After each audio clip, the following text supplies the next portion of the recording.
a empezar con la primera unidad, que tiene que ver con sistema inmune.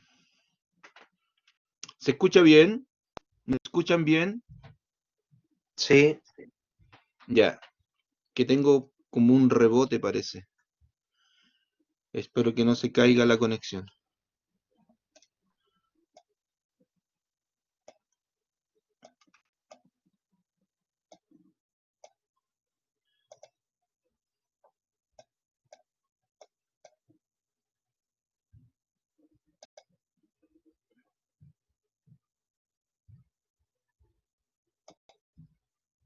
Ya, nosotros habíamos conversado el semestre pasado sobre el concepto de homeostasis. Y habíamos dicho que homeostasis venía o se podía separar en dos términos, homeo y éstasis. Homeo correspondía o era igual a semejante, sin cambio o igual. Y éstasis era igual a condición, manteniéndose. Por lo tanto, cuando empezamos a hacer las combinaciones, llegábamos siempre casi al mismo término.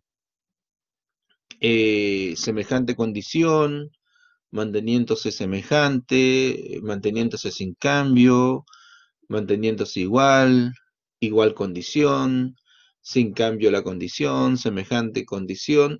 Más que nada lo que buscamos a través de este homeostasis es mantener un equilibrio.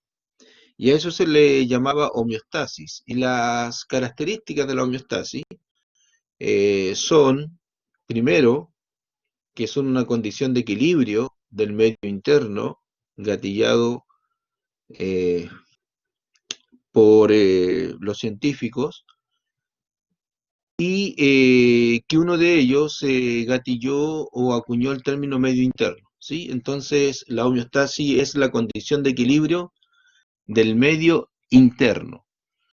Y esa condición de equilibrio está dada porque hay procesos de regulación, lo que nosotros conversamos el semestre pasado como sistemas compensatorios, ¿sí?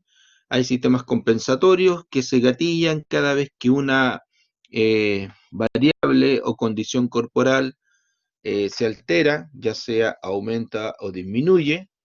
Lo importante es que hay procesos de regulaciones corporales o mecanismos compensatorios que siempre van a estar trabajando para mantener esta homeostasis en su estado normal.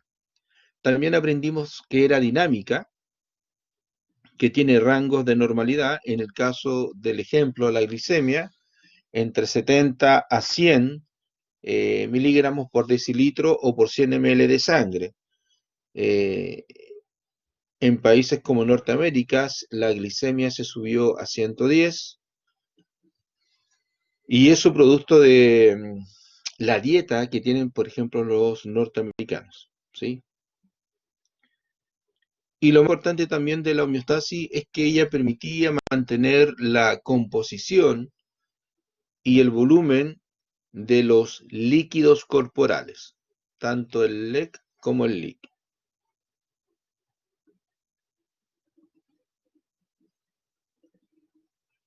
Cuando esta homeostasis está dentro de los rangos normales, cuando esta homeostasis está dentro de los rangos normales, entonces nosotros estamos hablando o podemos afirmar que la persona goza de buena salud. ¿Mm? Y el semestre pasado nosotros definimos lo que era el concepto de salud como el estado completo de bienestar tanto físico, mental y social, y no solamente llevado a una persona, sino que también llevado a una sociedad. Comentamos en ese semestre pasado igual que en el 2010 se juntaron especialistas que tienen que ver con el área de la salud y discutieron el concepto de salud y lo modificaron un poco y lo ampliaron.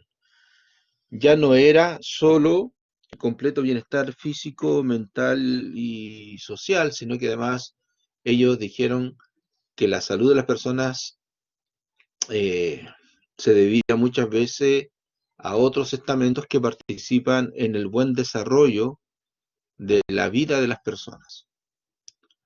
Por ejemplo, eh, ellos dijeron que el resultado de la interacción biológica y la conducta individual. Recuerden que estamos definiendo el concepto de salud.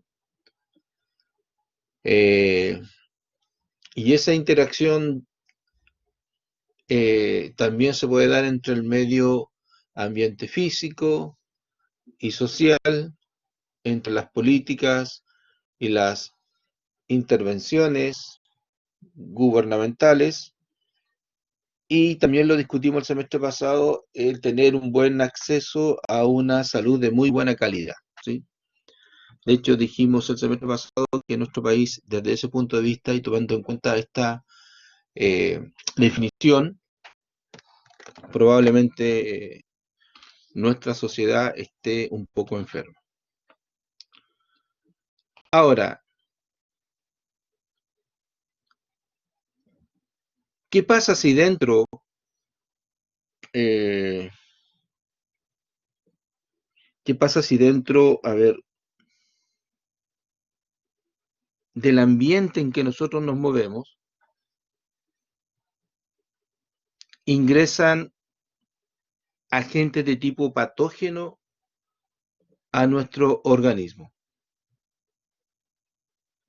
Vamos a caer en un estado que se llama enfermedad, que es cualquier alteración que nosotros vamos a provocar en un tejido, en un órgano o en un sistema.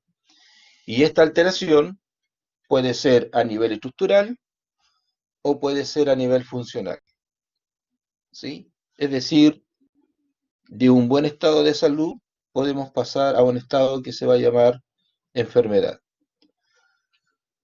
La pregunta es, que habría que hacerse, entre el estado de salud normal y la enfermedad, ¿ese cambio fue eh, instantáneo? ¿Fue brusco? ¿O primero tratamos de luchar contra lo que nos va a causar la enfermedad hasta vencerlo y así evitar que aparezca la enfermedad? ¿O simplemente los mecanismos que teníamos entre estar de buena salud y que aparezca una enfermedad se debilitaron? ¿Ya? Entonces, por lo general, en una persona homeostáticamente normal, sana, ¿sí? Homeostáticamente normal, sana, eh, antes de caer en un estado patológico, nosotros deberíamos tener algún sistema que nos proteja de caer siempre en este estado de enfermedad. Porque recuerden que el ambiente en el cual nosotros los desarrollamos y desenvolvemos está lleno de agentes patógenos, está lleno de bacterias, virus, unos pequeños parásitos, etc. ¿Sí?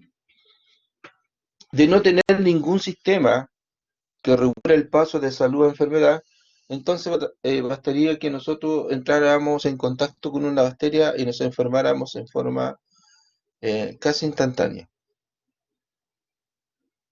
Pero sin embargo, tenemos un sistema que se encarga de que nosotros no caigamos en el estado enfermedad, que es el que lucha cuando agentes patógenos ingresan a nuestro cuerpo.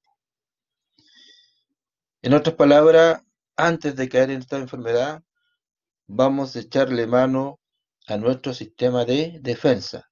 Tenemos que tener algo que nos proteja, algo que nos defienda, algo que no permita que cualquier bicho ingrese a nuestro organismo. Es decir, tenemos que tener un sistema de defensa. Y ese sistema de defensa que tiene nuestro organismo se llama sistema inmunitario. Les voy a pedir por favor que cualquier duda, cualquier pregunta me interrumpan nomás, ¿ya? Y cualquier aporte, mucho mejor. Y de hecho vamos a llegar hasta la diapositiva con la cual yo avancé la 301. Hasta ahí va a llegar la clase de hoy día para no estar desfasado entre ambas secciones. Ahora, si llegamos hasta esa diapo, es simplemente porque las preguntas de ayer estuvieron bastante buenas y la conversación fue bastante buena igual, ¿ya? Así que yo espero que ustedes igual, por favor, preguntas, dudas, aportes, comentarios, empecemos a usar esto del micrófono. Desde el punto de vista del perfil de egreso, el uso del micrófono es muy importante porque van a empezar a desarrollar lo que es el proceso de comunicación oral, aquel proceso que ustedes van a hacer cuando se enfrenten a sus pacientes, donde le van a comunicar cosas que son complicadas de manera simple. Bien, ¿qué es el sistema inmunitario? De partida, si es un sistema, es que por definición es un conjunto de órganos, ¿sí? Recordemos los niveles biológicos, los organelos forman células, las células forman tejidos, los tejidos forman órganos y los órganos con función en común forman sistemas. Entonces, el sistema inmune está conformado por un conjunto de órganos y tejidos con cierta especialidad.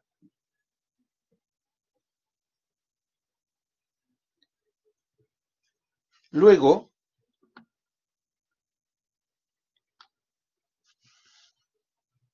su función es participar en lo que se conoce como respuesta inmunológica, de cómo nosotros vamos a responder a la invasión de agentes externos.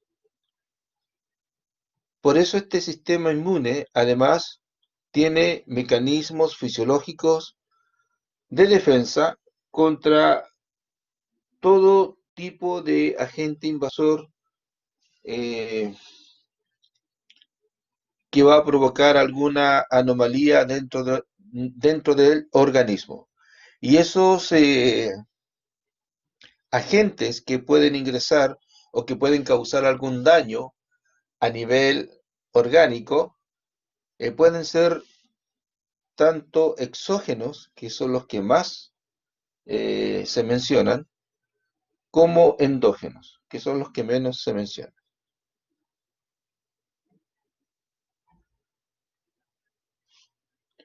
Eso quiere decir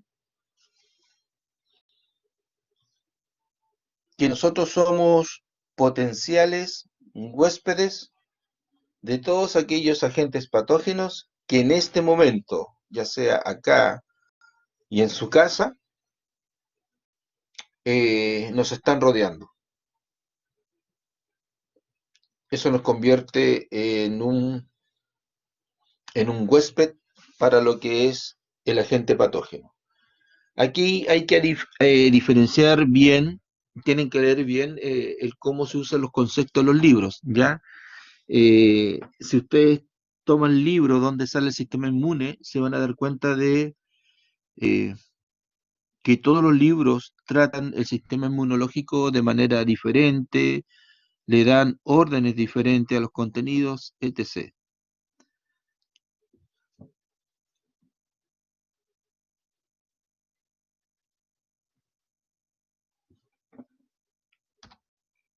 Ahora, ¿cuáles son las funciones del sistema inmunitario? Dentro de las funciones, las que ya hemos mencionado, proteger al cuerpo de los patógenos invasores. Ojo eh, con esto de huésped potencial de agente patógeno, ¿sí? Y la palabra que ustedes van a encontrar en los libros que es antígeno. Hay una,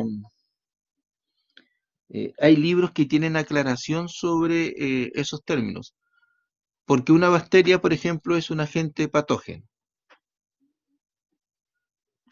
Para algunos autores, un agente patógeno son todos aquellos que causan una respuesta inmunológica y que van a gatillar una disfunción o una patología. Otros autores dicen que lo que realmente reconoce el sistema inmunológico son los antígenos, pero que los antígenos no son los agentes patógenos propiamente tal. Los antígenos lo que son eh, pequeñas cadenas proteicas que están en la membrana de los bichos que ingresan al cuerpo humano. Por ejemplo, cuando ingresa una bacteria, ¿sí? Vamos a suponer que esta es una bacteria, ¿sí? Lo que reconoce el sistema inmune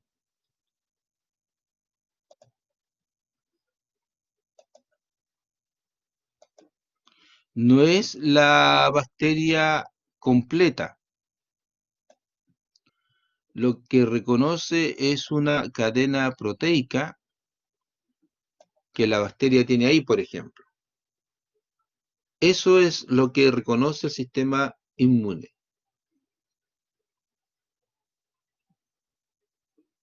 Por eso los antígenos son tan relevantes cuando hablamos ahora de sistema inmunológico. Fíjense que un antígeno equivale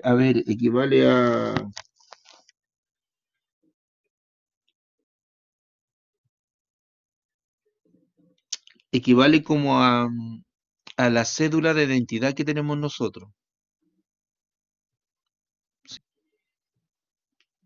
O sea, cuando nos quieren saber quiénes somos, no nos miran eh, físicamente, de pie a cabeza. Bueno, de hecho, los mirarán, qué sé yo, pero no nos identifican con eso, sino que ¿qué nos piden?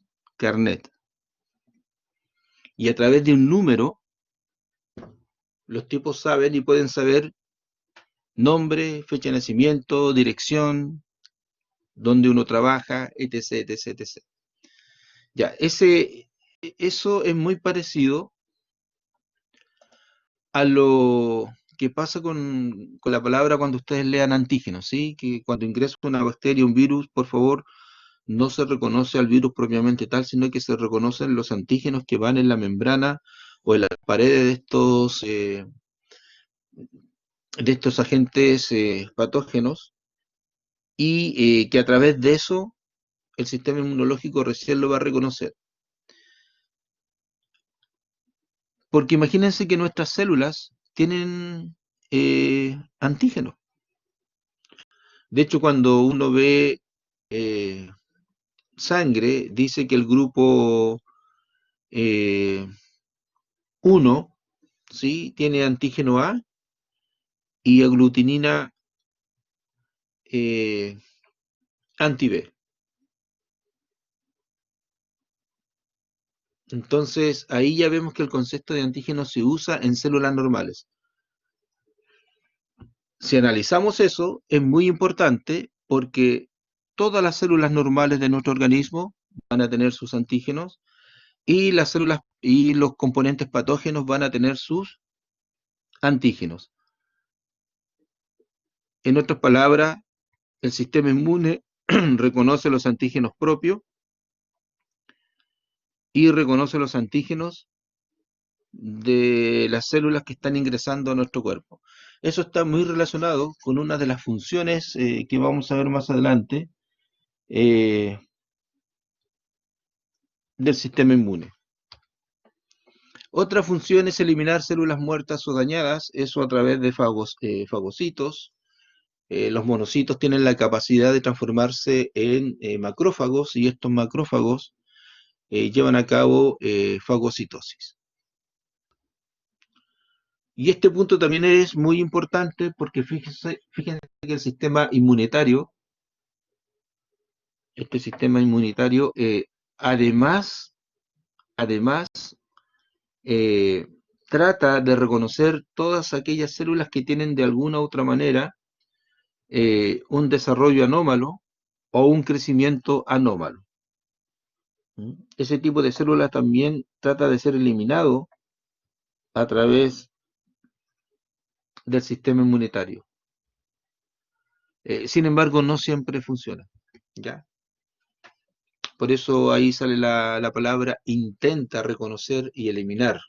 ¿Sí? Eh, porque a veces estas células simplemente no son eliminadas y empiezan a juntarse y a formar pequeños tumores.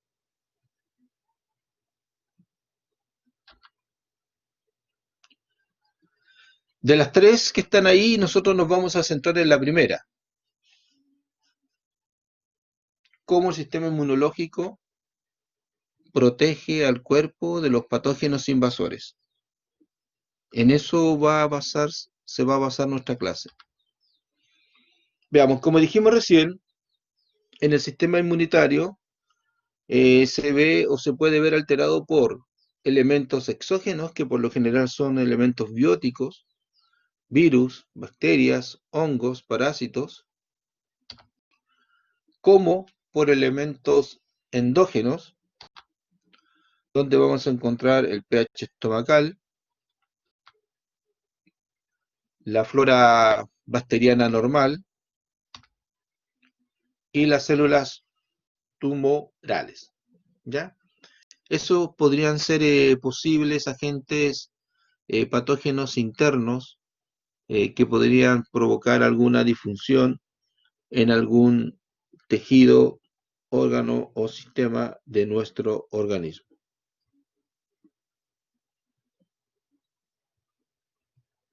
Bien, hasta ahí por favor. ¿Alguna pregunta? ¿Alguna duda?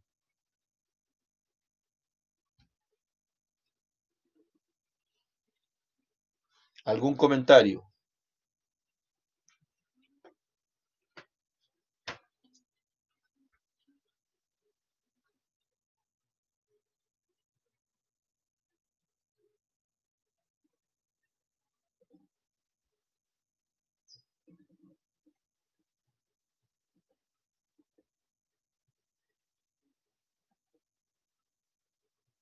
Profe, ¿puede explicar la parte de los exógenos? Esos eran los del exterior, ¿cierto? Sí, sí, que por lo general son, si se dan cuenta, son lo que podríamos llamar elementos bióticos, excepto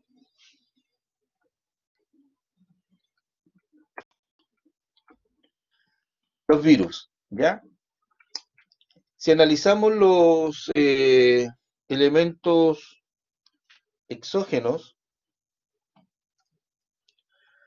vamos a ver que los virus son muy complicados porque partamos de la base de que los virus no son reconocidos como entidades vivas, ¿sí? Y requieren de otra célula para poder reproducirse usando el ADN de otras o de la célula donde él ingresó para poder reproducirse.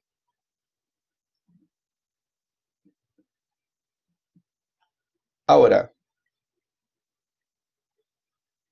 como son entidades no vivas y necesitan células para poder reproducirse, eso los hace bastante complicados, especialmente cuando se tienen que combatir con algunos fármacos. Ahora, eso va a depender del tipo de virus. Está ahora de moda el COVID-19, que es una cepa de virus que causan problemas de enfermedades respiratorias, y que esta es una cepa nueva,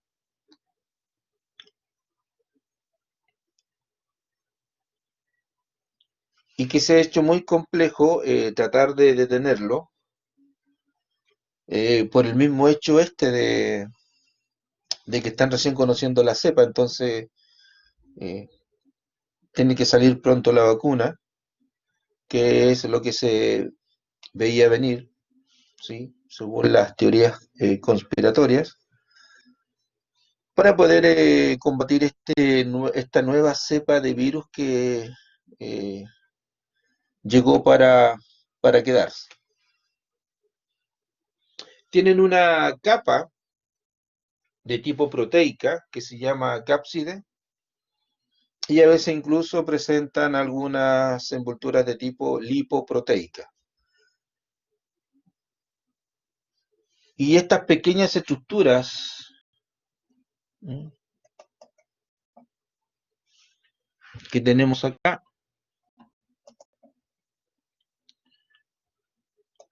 ahí por ejemplo podríamos decir que esa es una estructura de tipo proteica que va a ser reconocido por células del sistema inmunológico y va a combatir este virus, ¿ya?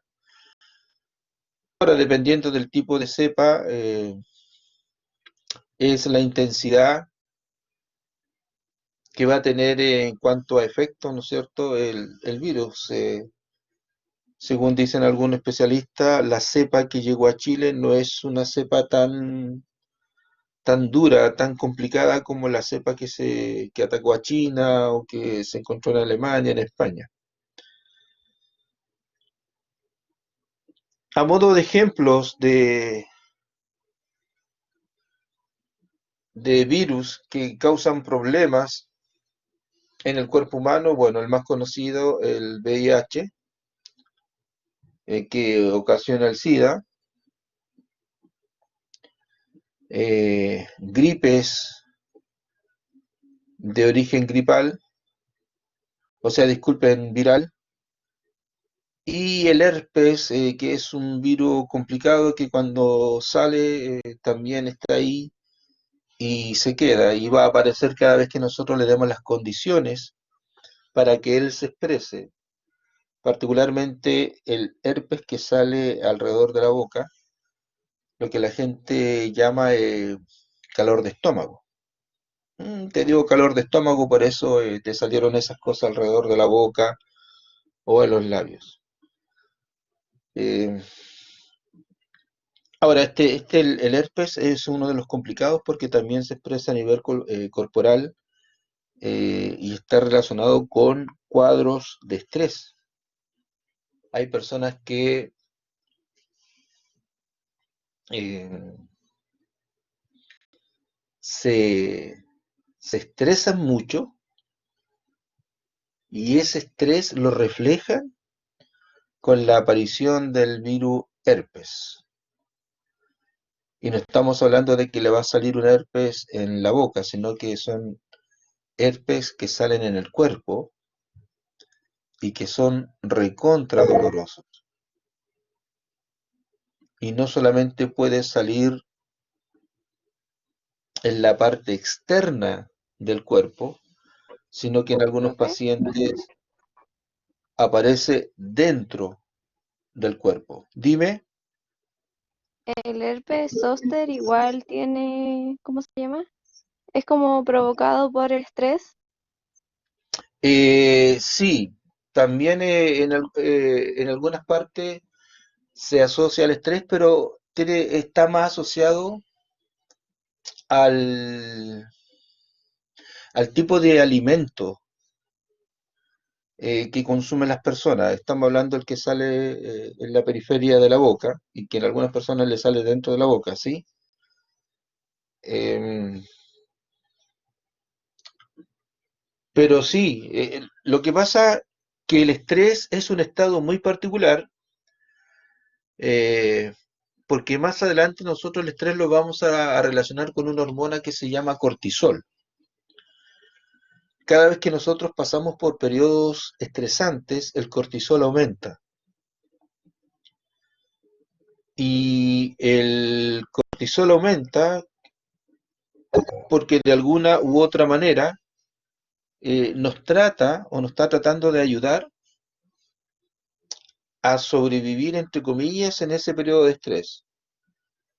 Eh, el cortisol es un glucocorticoides y se llaman glucocorticoides, gluco por glucosa, son hiperglicemiantes, mantienen la glicemia, mantienen reacciones metabólicas, etc. Pero como efecto secundario del aumento de cortisol viene o tiene no es una función, pero tiene un efecto secundario que es debilitar el sistema inmunológico. ¿Mm? Por lo tanto, por ejemplo, cuando tú tienes 3 días altamente estresantes a nivel académico, por ejemplo, con pruebas, con trabajos, con presentaciones orales, y de repente sales de esos 3 días porque cumpliste todo lo que tenías que hacer y sientes como que te sacaste una mochila pesada de la espalda, ¿sí? En ese momento yo entregué todo y uno dice, uff, qué rico, por fin terminé todo esto. Ya, en ese momento empieza el relajo, tú empiezas a salir del estrés, pero todo el cortisol que secretamos durante el periodo de estrés nos dejó un sistema inmunológico debilitado. Por lo tanto, si pasa alguien por el lado mío en ese momento, que salí de todo lo que tenía que entregar, y tose, lo más probable es que yo me contagie rápidamente. ¿Mm? Por eso se relaciona esta aparición del virus herpes con problemas de estrés. Eh, incluso yo me atrevería a decir que si bien aparece mucho con problemas de estrés, pues yo conozco gente que le ha salido herpes corporal producto de haber pasado días muy complicados. Incluso no solamente me atrevería a decir que es el estrés, sino que también a lo mejor algún cuadro de tipo depresivo, donde también te bajen un poco las defensas, ayuda mucho a que estos virus se expresen. Estamos particularmente hablando del herpes y de aquellos virus que te ocasionan problemas respiratorios como es el de la gripe.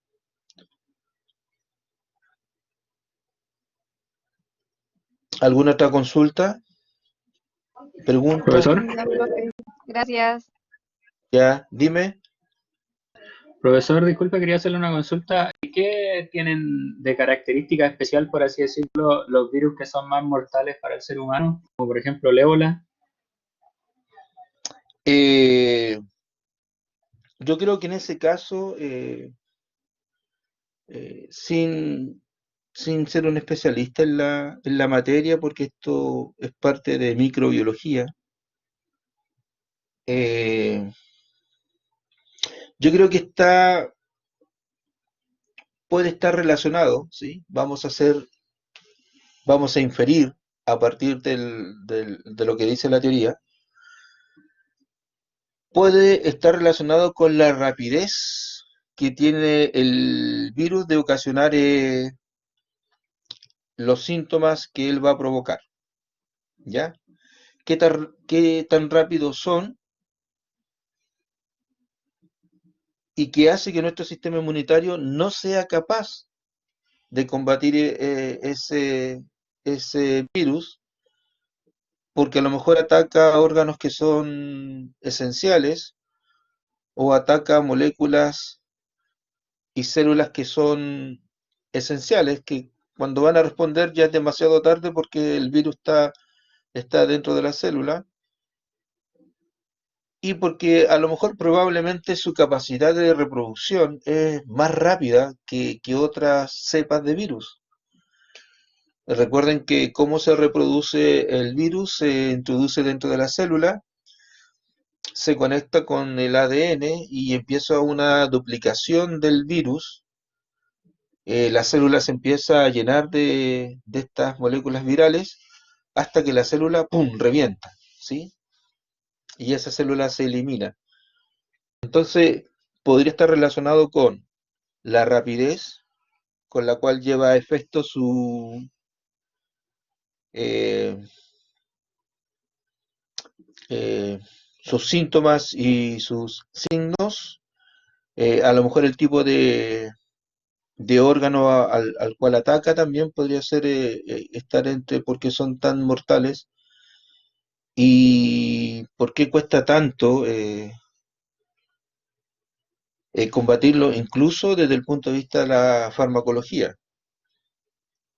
Y más encima, algunos de ellos tienen la capacidad de ir cambiando su composición proteica, que es lo que supuestamente pasa con el o sea, VIH, ¿m? Que se supone que es un virus que todos los días tiene una pequeña mutación. Por lo tanto, cuando tú el día lunes tienes la descripción de un virus, el día martes ya no te sirve porque resulta que este bicho mutó. ¿M? Y más es lo que hace que todavía no haya una solución para el SIDA. Solución entre comillas. Porque ustedes saben que por ahí se dice que la solución está, pero la cantidad de dinero que se ha invertido en investigar lo que es el SIDA es tanta que primero quieren recuperar la plata y después recién sacar esta posible solución para el SIDA. Y lo otro es lo que se sabe en cuanto a farmacología de los virus, que yo creo que también es otro detalle bastante relevante. Por ejemplo, el, el virus que está de moda ahora, ¿sí? El coronavirus. Es una cepa nueva porque es un virus que causa enfermedades respiratorias de otra índole que ya se tratan, pero es una cepa nueva reforzada, que el cuerpo no la conocía, el sistema inmunológico no lo conocía. Vamos a ver que el sistema inmunológico tiene algo que se llama memoria, que hay células que guardan la información para que cuando un mismo bicho te ataque por segunda vez, tu reacción sea más rápida. Estamos hablando de lo que es la respuesta inmunitaria de tipo adaptativa. Entonces, cuando aparecen cepas nuevas, es complicado el estudio, el saber cómo funcionan, eh, cuáles son las respuestas inmunitarias que hay frente a este virus, pero también depende mucho de qué tan rápido es el efecto que tiene el virus dentro del organismo humano, ¿sí? Esto es muy parecido a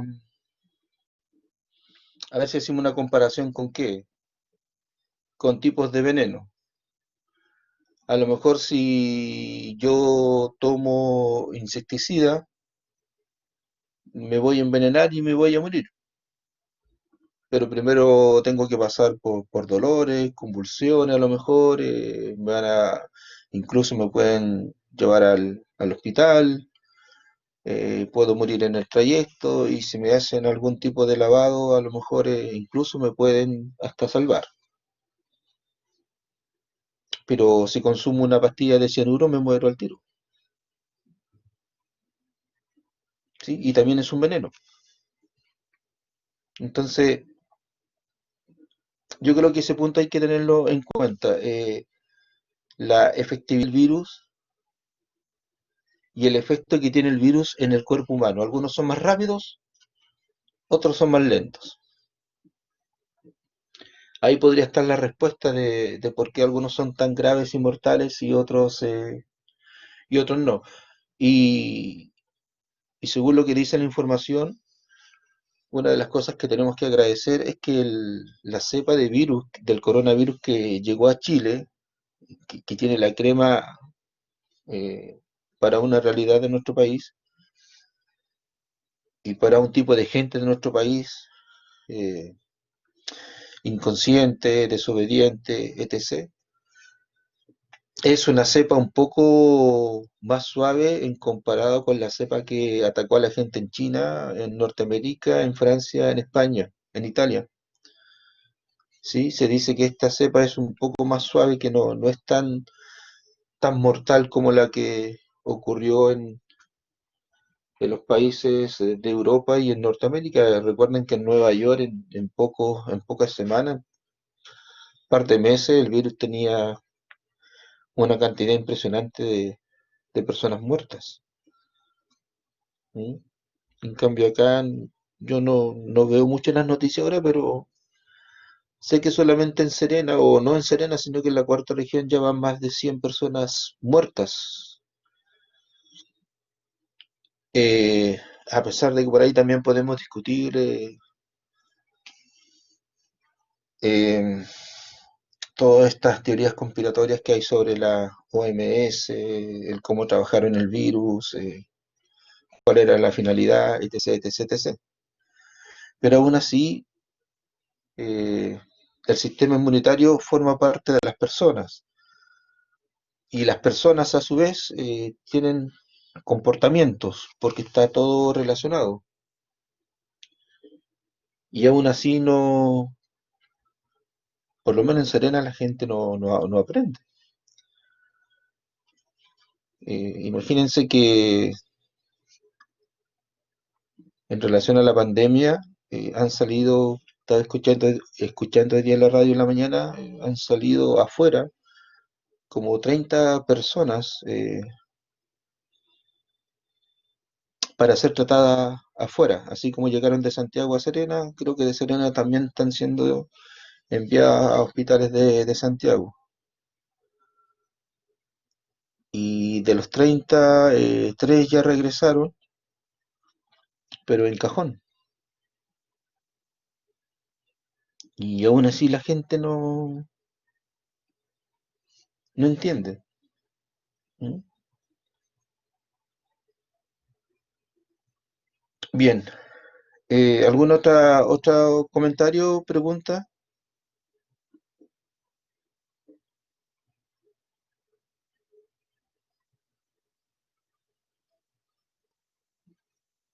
aporte, información que manejen ustedes?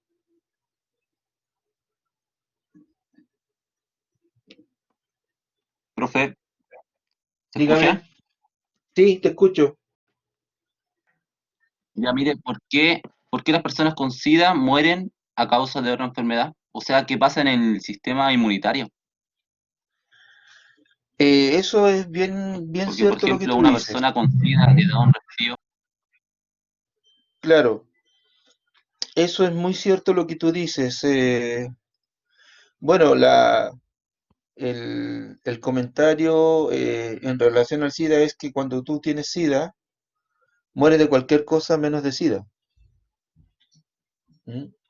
Es como si hiciéramos una comparación, obviamente guardando las proporciones de las patologías, ¿sí? Son como los diabéticos. A veces los diabéticos mueren de otras cosas menos de diabetes, sino que son eh, consecuencias de este problema de insulina eh, y glucosa. En el caso del SIDA, tú tienes toda la razón. El sistema inmunológico está altamente debilitado, los linfocitos T están muy debilitados, por lo tanto el sistema inmune no está al 100%. Entonces, cualquier otro contagio al cual tú te expones va a tener un efecto más rápido en una persona que tenga un sistema inmunitario más debilitado, que no tiene todas las condiciones necesarias para combatir un resfrío, puede ser hasta un resfrío común, ¿sí?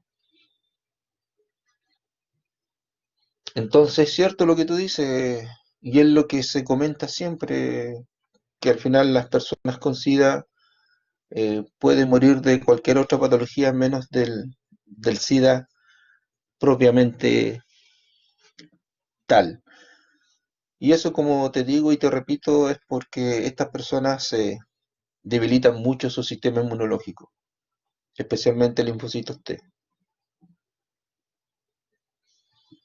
Vamos a ver más adelante cuál es la función de los linfocitos Ya, T. profesor, gracias. Vamos a ver más adelante cuál es la función de los linfocitos T, cuál es su función en la respuesta adaptativa, cómo lleva a cabo su respuesta de tipo celular, qué son los linfocitos T helper, qué son los linfocitos T citotóxicos, o CD4 o CD8, como lo van a encontrar también en los libros. ¿Sí? Y ahí también vamos, en los talleres vamos a hacer una relación entre el sistema inmunológico y SIDA, que eso lo vamos a ver, eso lo vamos a ver el viernes en los laboratorios para ver cómo lo trabajamos. Los otros agentes exógenos tienen que ver ya con las bacterias, que son organismos procarióticos, ¿no es cierto? Procarióticos que carecen de núcleo definido, cuyo ADN está eh, esparcido en su citoplasma, que presentan una pared típica de las bacterias, que es un polímero que se conoce como peptidoglucano, y que según las propiedades de tinción que presentan las bacterias, se habla de gran positivo y gran negativo, ¿sí? Y eso también depende de la tinción que se use, pero por lo general, las tinciones que se usan para teñir eh, las bacterias son el violeta cristal y la safranina.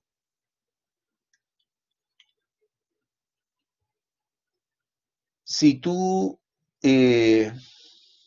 viertes gotitas de violeta cristal en un compuesto donde se supone que hay bacterias, si estas después a un microscopio se tiñen de color púrpura, entonces tú puedes decir que esas bacterias son gram positivo.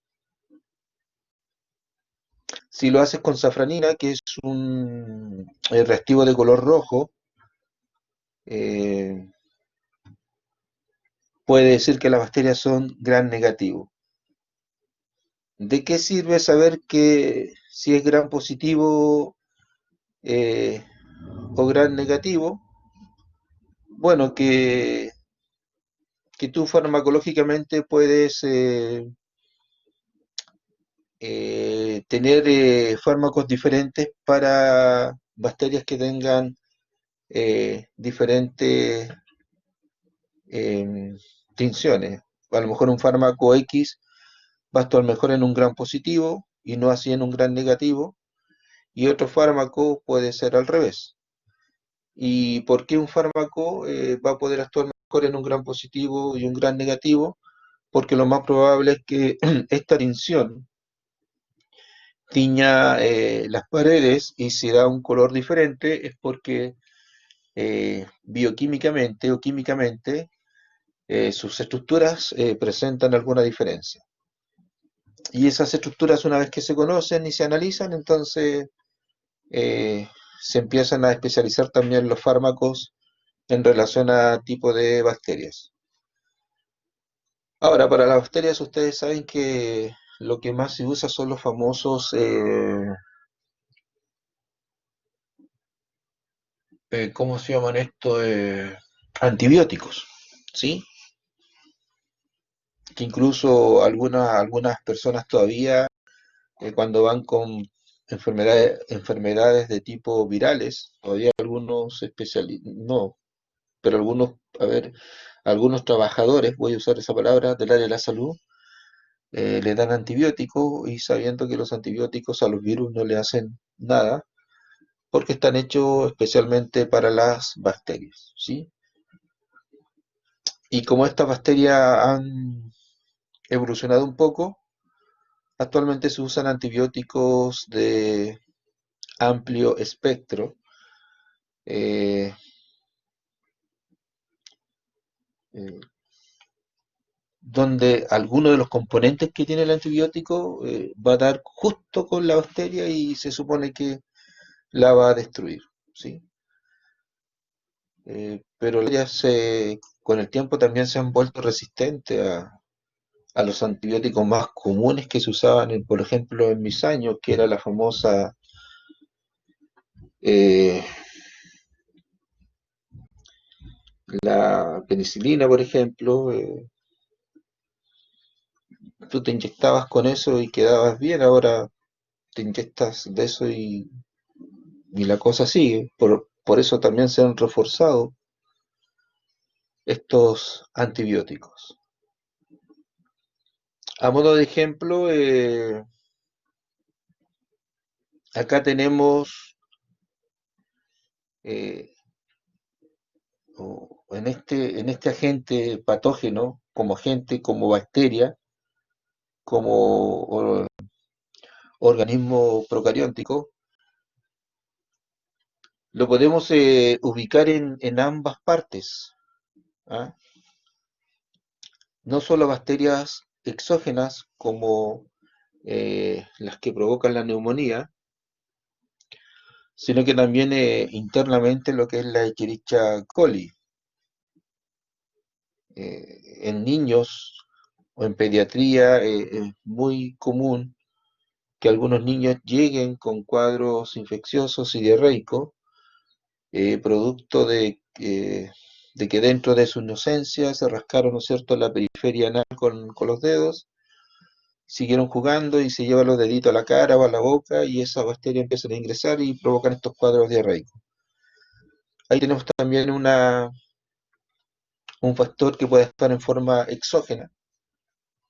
De hecho, en el lugar donde estamos ahora, si tuviéramos algún reactivo que tiñera las bacterias, el aire, el ambiente quedaría altamente teñido, ¿sí? Porque estamos rodeados de bacterias. Si usáramos un reactivo que tiñera las bacterias que están en la piel y resulta que el resultado de esa tinción sea un color amarillo, por decir algo, y lo echamos a la piel, lo más probable es que la piel se torne amarilla, porque ahí en la piel nosotros también tenemos una capa de bacterias eh, que son normales en nuestra piel. Entonces siempre estamos expuestos a estos agentes. Pero acá, particularmente bacterias, se puede dar como un efecto de tipo no solamente exógeno, sino que también endógeno, por la flora bacteriana que tenemos a nivel de intestino grueso. En relación a los hongos, estos son saprófitos. Aparte de saprófitos, son eucariontes, es decir, presentan su membrana nuclear y su núcleo bien definido. Pueden ser unicelulares o pueden ser multicelulares, es decir, pueden estar formados por una célula o por varias células. Por lo general, y en forma muy simple, sin entrar en detalles, se separan en dos grupos las levaduras, que son las especies medias ovaladas, que ustedes ven al lado izquierdo, y las que presentan filamentos, que son las hifas, eh, que es el otro grupo de hongos. Por ejemplo, la levadura es la típica que se usa como fermentación en la producción del pan. Las hifas son todos aquellos, a ver, cuando se echa a perder un tomate, por ejemplo, o se pudre un tomate, aparecen pelitos, y a esos pelitos se llaman hifas, ¿m? Que tienen esporangios, que en la parte interna tienen esporas, que si ustedes mueven eso, bueno, las esporas se esparcen rápido por el ambiente. A modo de ejemplo, Candida albicans. Candida albicans es un hongo que está relacionado o dentro de las cosas con las cuales está relacionado. Es un hongo que provoca en el caso de la mujer la candidiasis, ¿sí? Recordemos que la vagina tiene un pH ácido, producto de una flora bacteriana vaginal normal, y que muchas mujeres que son muy rituales con sus aseos personales, no usan eh, los elementos, a ver, que podrían ser recetados por un ginecólogo para un buen lavado genital, sino que toman cualquier componente, cualquier jabón y hacen su aseo genital. Y esos jabones que no están recomendados para un lavado genital empiezan a cambiar el pH de la vagina. Y cuando cambian el pH de la vagina, junto con empezar a destruir la flora normal vaginal, dejan el medio justo para que se produzca este hongo que se llama Candida albicans y que produce una molestia bastante complicada en la mujer que se llama candidiasis, ¿sí? Y los otros son los parásitos que ya encontramos acá, invertebrados y artrópodos que son visibles a los humanos. Por ejemplo, los protozoos, como el protozoo que produce el paludismo o la malaria. Podríamos mencionar el Trypanosoma cruzi, que es el que inyecta la sangre la vinchuca con el mal del Chaga. Tenemos nemátodos. Los nemátodos son los gusanos que son redondos, como el Ascaris lumbricoides, que son gusanos que se juntan a nivel intestinal y que llegan ahí porque se consumió algún alimento que estaba contagiado con estos bichos, o más que con estos bichos, con los huevitos de estos bichos, ¿ya? En internet, en YouTube, hay operaciones de personas con Ascaris donde le sacan del intestino estos gusanos, y yo no sé si ustedes son escrupulosos o no, pero realmente se llenan una fuente y es como sacar fideo de una olla, a ese nivel de reproducción. Tenemos los gusanos planos, eh, plantelmintos, conocidos también como céstodos, que en este caso son la tenia, ¿ya? La más conocida, la tenia solium, que si ustedes ven acá a la derecha, presenta la cabeza con un escólex, que es una ventosa que se une o se pega, se adhiere a lo que es la mucosa gástrica, y que mide de un par de metros a varios metros. Eso depende de la tenia. Lo complicado de la lombriz solitaria de la tenia, no sé si ustedes se logran ver, su cuerpo es segmentado. Eh, Cada segmento se llama proglótide. Cada proglótide es hermafrodito, es decir, tiene las estructuras reproductoras masculina y femenina. Entonces, cuando se trata de eliminar la tenia, lo primero que revisan es si salió la cabeza. Y la cabeza, en comparación con el cuerpo, la cabeza es bastante pequeña, sí, bastante pequeña. Y cuesta identificarla para aquellas personas que no tenemos la costumbre de ver una lombriz solitaria en vivo, ¿ya? Porque en el laboratorio de la U habían en invertebrados, hay varias tenias donde uno puede identificar la cabeza. Entonces lo primero que revisa es que salga la cabeza, porque si no sale la cabeza, quiere decir que esta se quedó unida a la mucosa y por lo general queda con un segmento, uno, dos, a veces más segmentos o proglótides. Basta con que esta cabeza quede con un segmento, partiendo de que cada segmento es hermafrodito, entonces esos segmentos después se empiezan a reproducir solos y vamos a tener como una nueva tenia, eh, producto de esta regeneración. Por eso es tan importante cuando una persona va a eliminar la lombriz solitaria, revisar si salió o no salió la cabeza de la lombriz. Y dentro de los artrópodos, bueno, insectos y arácnidos como los ácaros, la sarna, por ejemplo, que la provoca un ácaro, o la pediculosis, que la provoca los piojos. ¿Mm? Y los piojos son insectos, si ustedes ven acá,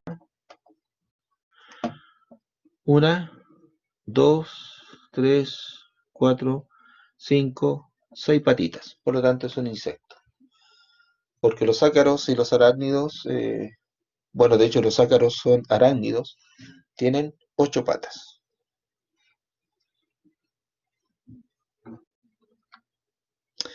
Bien, y hasta ahí llegué con la 301.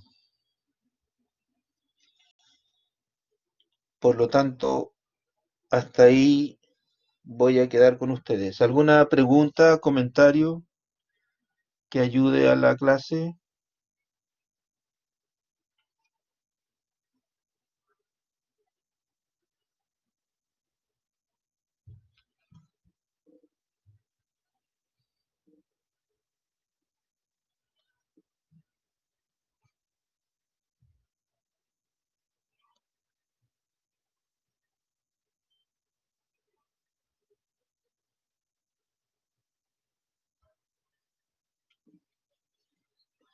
¿Ninguno?